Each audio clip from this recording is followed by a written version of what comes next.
Hi everyone. সকালবেলা ঘুম থেকে খুব তাড়াতাড়ি উঠে গিয়েছিলাম। দিনটি ছিল খুবই বিশেষ আমার কাছে। তো মাতৃদিবসের একটি দিন ছিল। আমি জানি আমাদের কাছে প্রতিটা দিনই মাতৃদিবস, কিন্তু একটা দিন চেয়েছিলাম মাকে রান্নাঘর থেকে ছুটি দিতে। তাই আমি আমার বোন মিলে দুজনেই লেগে গেছিলাম রান্নাঘরের কাজে। তো সেই দিনের দায়িত্বটা আমরাই তুলে নিয়েছিলাম আমাদের ঘাড়ে। তো আমরা দুজনে মিলে যথারীতি সব কিছু আয়োজনও শুরু করে দিয়েছিলাম। মা খুব ভালোবাসে আলু বিরিয়ানি অ্যান্ড চিকেন কষা খেতে আমার হাতের।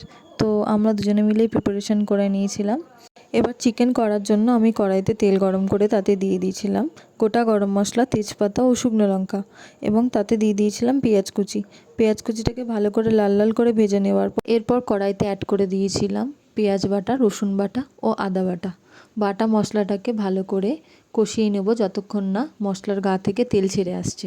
এবং মশলার গা থেকে তেল ছেড়ে আসার পর আমরা দিয়ে দেবো ধনে গুঁড়ো, জিরে গুঁড়ো ও হলুদ গুঁড়ো ও সামান্য পরিমাণে লবণ।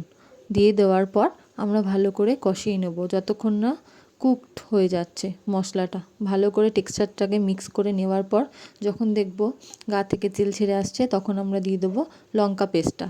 এবং লঙ্কা পেস্টটা দিয়ে দেওয়ার পর ভালো করে আমরা কষিয়ে নেব যতক্ষণ না চিকেনটা কুকড হচ্ছে। তো এরপর চিকেনে দিয়ে দিয়েছিলাম কাসুরি মেথি। কাসুরি মেথি দিয়ে ভালো করে চিকেনটাকে মিক্স করে নেব এবং চিকেনটাকে কুকড হতে দেবো ধিমে আঁচে। এরপর তো চিকেনটাকে প্রিপারেশন করে নেওয়ার পর আমরা আলু বিরিয়ানিটাকে ভালো করে প্রিপেয়ার করে নিয়েছিলাম। সব কিছু স্টেপ ওয়াইজ করেছিলাম। বিরিয়ানি যদি স্টেপ ওয়াইজ না হয় তাহলে খেতে টেস্টফুল হয় না। তো আমার সাথে হেল্প করেছিল আমার বোন। তো অ্যাট লাস্ট বিরিয়ানি কলার পাতায় সার্ভ করছিল মা। খেতে দুর্দান্ত হয়েছিল।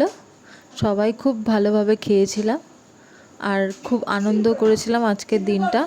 আর মাকে এরকম একটা দিন উপহার আমরা দিতে পেরে সত্যিই আমরা অনেক আপ্লুত, অনেক আপ্লুত। একটা দিন মায়ের জন্য এইভাবে সেলিব্রেট করাই যায়। তো মাকে মায়ের প্লেটারটা সাজিয়ে দিচ্ছিলাম। মা খেয়ে বলবে লাস্টে কেমন হয়েছিল।